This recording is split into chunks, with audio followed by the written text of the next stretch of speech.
இந்த விருச்சிக ராசியை பற்றி சொல்லணும் அப்படின்னாலே நிறைய விருச்சிகம் என்கிட்ட வந்து டைரெக்டாக கேட்ட சில விருச்சிகமே உண்டு. அதாவது சிலன்னு சொல்கிறது பல விருச்சிகம் அப்படின்னு சொல்ல மேம். நாங்கள் வந்து பார்த்திங்கன்னா எத்தனையோ பிரச்சனைகளுக்கு நடுவில் எங்களுக்குன்னு கொஞ்சம் வந்து ஒரு ஹோப் இருக்குது, ஒரு ஸ்கோப் இருக்குது, ஒரு தைரியம் இருக்குது.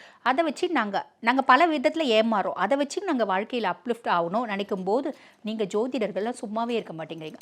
கால புருஷனுக்கு 8ஆம் பாவம் விருச்சிகம், சபிக்கப்பட்ட ராசி, நோய்வாய்ப்படாத விருச்சிகமே கிடையாது, துரோகத்தை அனுபவிக்காத விருச்சிகமே கிடையாது, ஏமாறாத விருச்சிகமே கிடையாது அப்படின்னு எல்லாரும் சொல்கிறீங்க. நான் சொல்லுவேன், நான் அதெல்லாம் சொல்கிறது இல்லைப்பா, என் குழந்தைய விருச்சிகம்ப்பா அப்படின்னு. கரெக்டு தான் மேடம், பொதுவாக ஜோதிடர்கள் அப்படிம்பாங்க. அப்போ ஏன் அப்படி சொல்கிறீங்க? சொல்கிறதுனால எங்களுக்குள்ளே இருக்கக்கூடிய மனோதைரியம் அப்படின்றது கெட்டு போகுது அப்படிம்பாங்க. உண்மை என்ன அப்படின்னாமா, எல்லா ஜோதிடர்கள் சொல்கிறது உண்மை தான். காலபுருஷனுக்கு 8ஆம் பாவம் அப்படின்னா அதெல்லாம் இருக்கும் தான். ஆனால் அதுக்கும் மேலே யதார்த்தமான உண்மை என்ன, ஆழமான உண்மை என்ன அப்படின்னா, விருச்சிகம் துரோகத்தை சந்திக்கணும், நோய்வாய்ப்படணும், ஏமாறுறது அப்படின்றது நடக்கணும் விருச்சிகத்துக்கு. அப்படி பல ஏமாற்றங்களில் ஒரு ஏமாற்றம் நச்சுன்னு நடுமண்டை லட்சமாக இருக்கும். அந்த செகண்ட் அவங்களுக்குள்ள ஒரு ஃபயர் வரும், பெரிய லெவலில் சாதிக்கணும்னு நினைப்பாங்க, சாதிப்பாங்க.